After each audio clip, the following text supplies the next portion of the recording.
안녕하세요, 써니입니다. 오늘은 엔젝타 치약과 함께하는 제품 집중 탐구 시간입니다. 마스크 의무화가 해제되면서 입냄새를 걱정하는 사람들이 늘고 있습니다. 평균적으로 마스크를 3시간 정도 착용하면 입냄새가 더욱 심해진다는 연구 결과가 나왔습니다.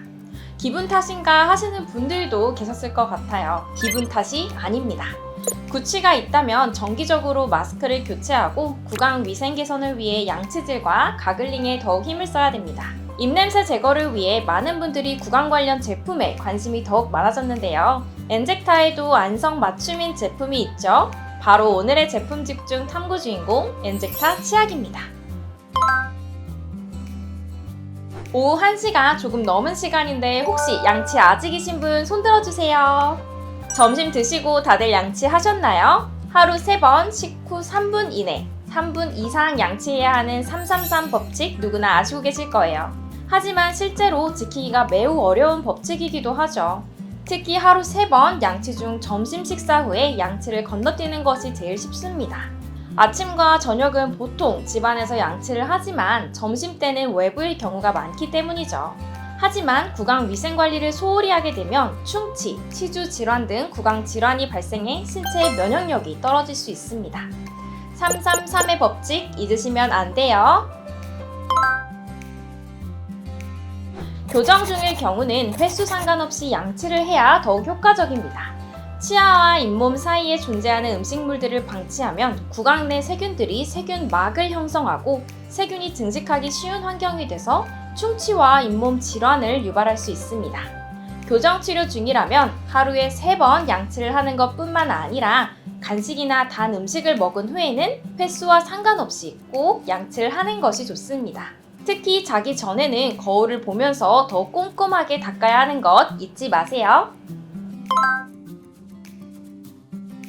식사 후 입안에 남은 음식 찌꺼기가 구강 세균과 섞여 치아 표면에 치태를 만드는데 시간이 지나면 돌처럼 딱딱하게 굳어 치석이 됩니다. 치태와 치석에 세균이 번식해 각종 구강 질환과 입냄새 유발의 원인이 됩니다.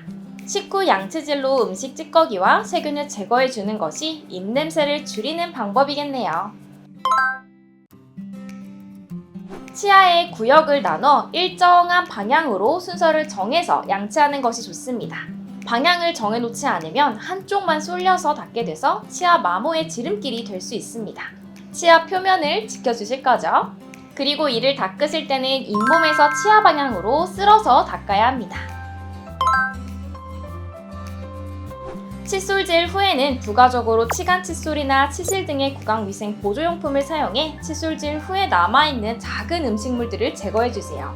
치간 칫솔은 보통 치아 사이 공간이 벌어졌거나 잇몸이 내려간 경우 사용하면 좋은데 남은 이물질을 제거할 수 있어서 더욱 치아 건강에 좋습니다.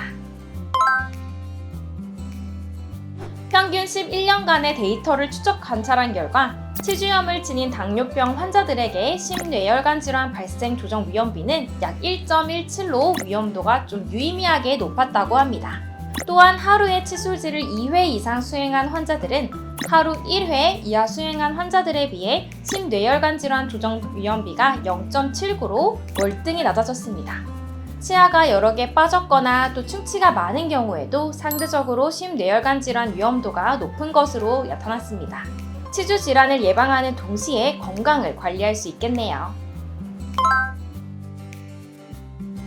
바로 천연 성분의 치약을 고르는 것이 좋습니다. 합성 계면활성제가 들어간 치약은 이 맛을 느끼게 하는 미뢰세포를 마비시켜 양치 후에 우리가 귤을 먹으면 시거나 맛을 느낄 수가 없습니다. 맛을 느낄 수 있는 치약이 바로 좋은 치약입니다. 바로 엔젝타 치약처럼요. 많은 사람들이 치약을 사용할 때나 치약을 짠 뒤에 물을 묻히게 되는데요. 치약이 희석되기 때문에 가급적이면 물을 묻히지 않는 것이 좋습니다. 칫솔물 속에 치약이 스며들도록 눌러 짜는 것도 잊지 마세요. 엔젝타 치약은 이를 닦기 전에 완두콩 크기로 칫솔에 덜어서 마사지하듯 부드럽게 양치를 하고 다시 한번 제대로 칫솔에 치약을 묻혀 입 천장과 혀 밑부분을 중심으로 이를 닦아야 합니다. 총 2번의 양치를 해주시면 우리 치아에 방어막이 코팅되어 이를 더욱 보호해줄 수 있습니다.